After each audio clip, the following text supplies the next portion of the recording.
Okay, hello people and welcome back to another video. This one is going to be the final on this XV750 Virago Motogadget installee thing with other bits. So yeah, welcome back.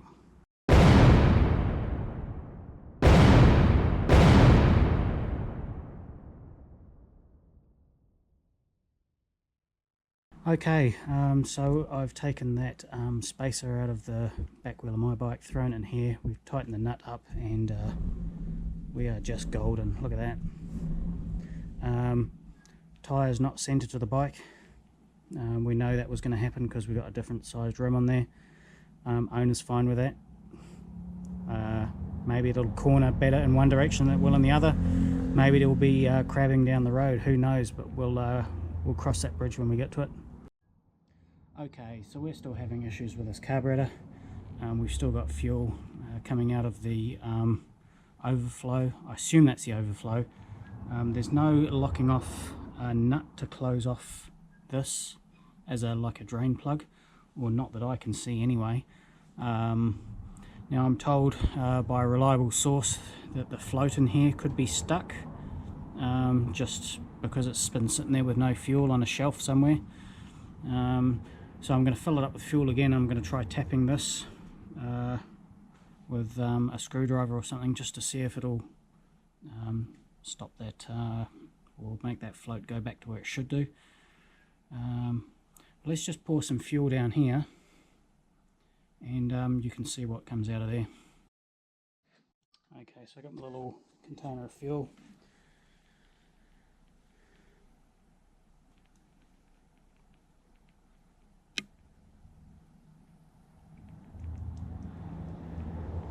You can see it coming out the overflow there.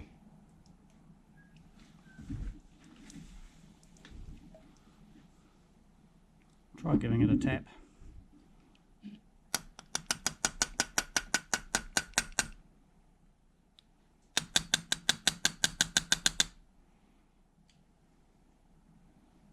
Certainly not doing much.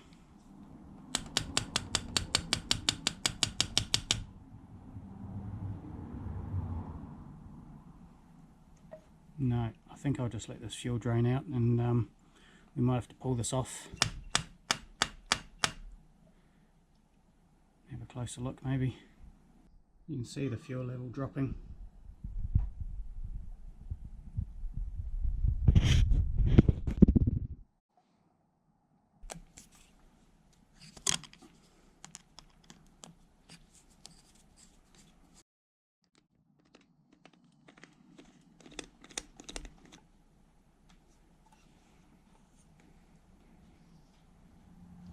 So there's no screw under there that I can see that would turn off that overflow. So I think I'm going to have to take that float bowl off. So I think I'll go outside and do that.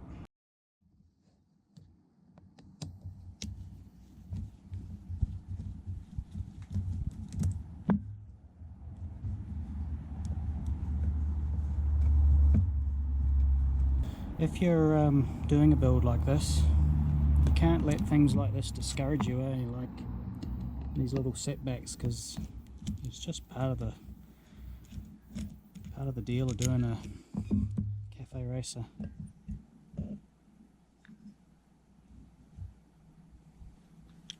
Okay.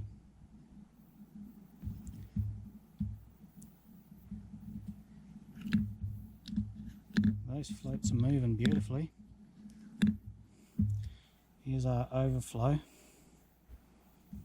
It goes down and out this one. So I'm guessing needles not in the seat, maybe. Okay, I'll investigate this a bit further and I'll get back to you. Okay, so I've just got my bit of fuel line connected again. I'm just going to blow through this and see what happens.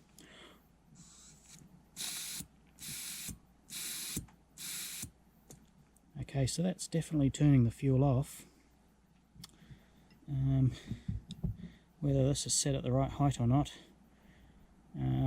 that's what I've got to figure out. Stay tuned. Okay, so the first thing I'm going to do is just pour some fuel into here and just see if those floats rise up.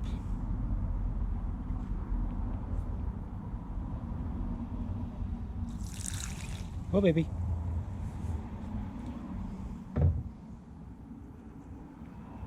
You certainly do. There's no problem there.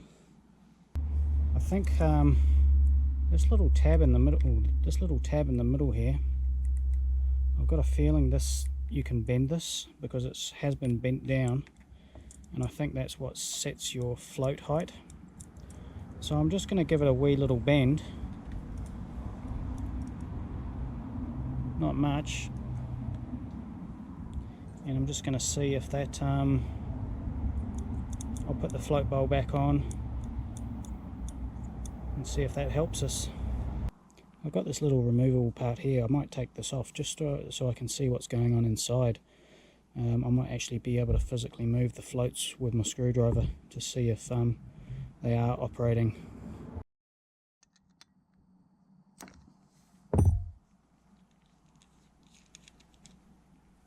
No, can't see anything. Okay, so now that I've adjusted that float on the needle seat, I'm just going to try put some fuel in it, see what happens. I'm going to do it out here though. Okay, I'll put some fuel down this line and we'll see what happens. Okay, well there's our fuel line.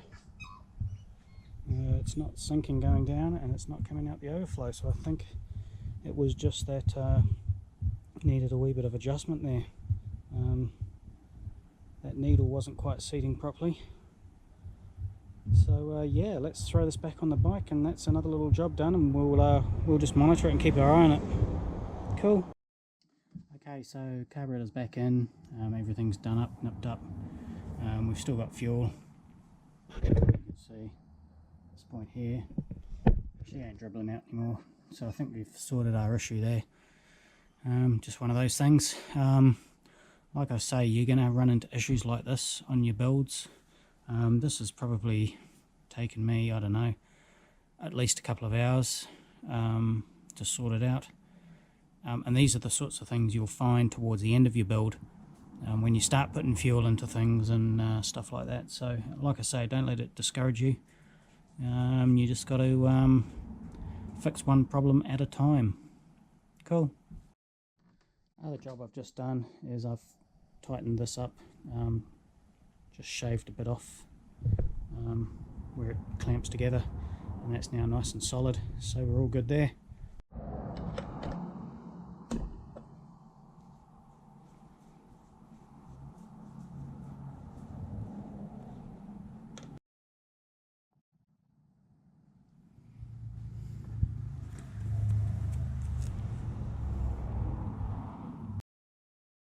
Fill her up until she's just dribbling out.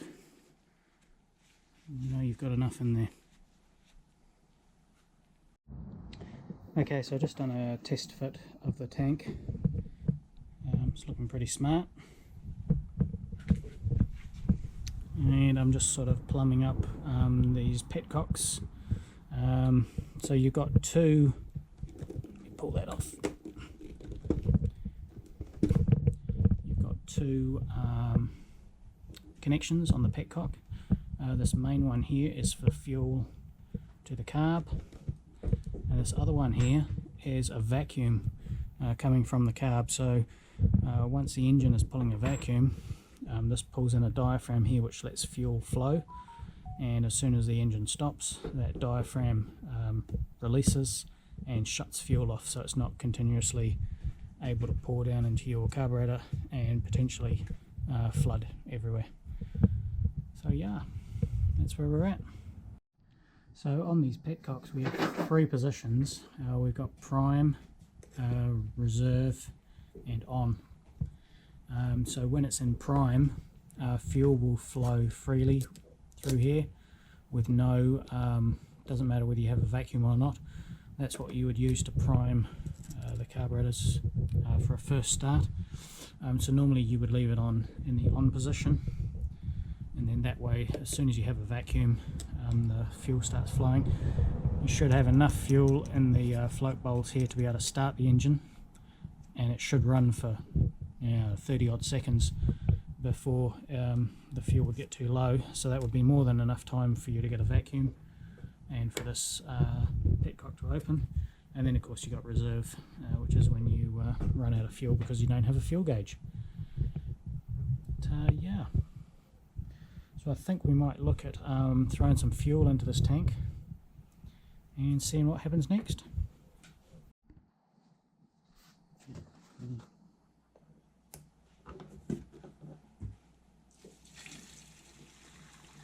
Okay, so I've now got some fuel in the tank. As you can see, we've got a fuel tap in the on position. Nothing is coming out.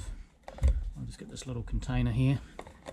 Let's turn it 180 degrees into the prime and see what comes out. As you can see, we've got fuel flowing back into on and nothing's flowing. So let's connect a vacuum to this one here, and I'm going to stick this in my mouth and suck on it to make a vacuum, and we'll see if this fuel tap starts flowing. So here we go.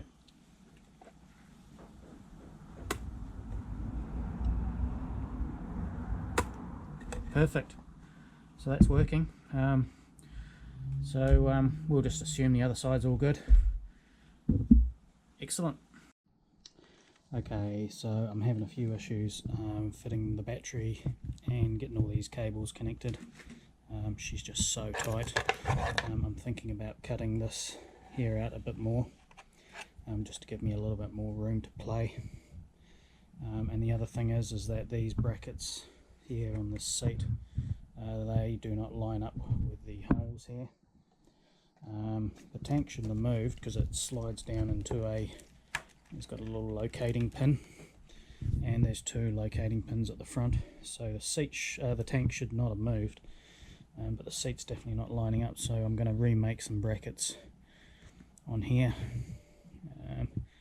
so I can get our battery positives and battery negatives hooked up, and yeah, cut that out I think, which is a bit of a pain in the butt, but that's life. Don't know how well you can see down in there, but she's pretty tight. So yeah, somehow got to get that to fit, but I'm sure we'll do it. Okay.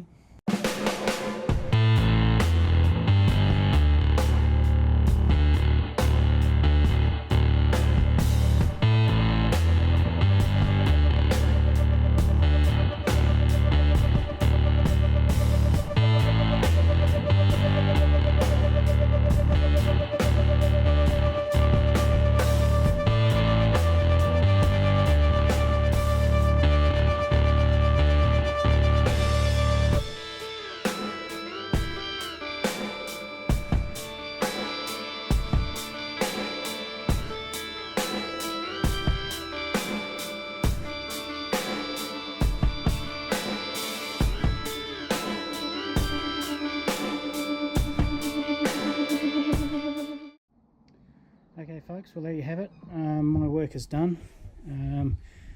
Chuck it in the back of the van, and tomorrow we're taking it back to the owner's house. He's still got some little jobs to do. He's got the front guard to put on for his roadworthy warrant of fitness. A couple other little things, obviously the license plate and a reflector. But as far as my work is done. So thanks for watching. Hope you enjoyed the video. Hope you enjoyed the wee little series, and yeah, back onto my bikes after this hopefully. Okay, out of here.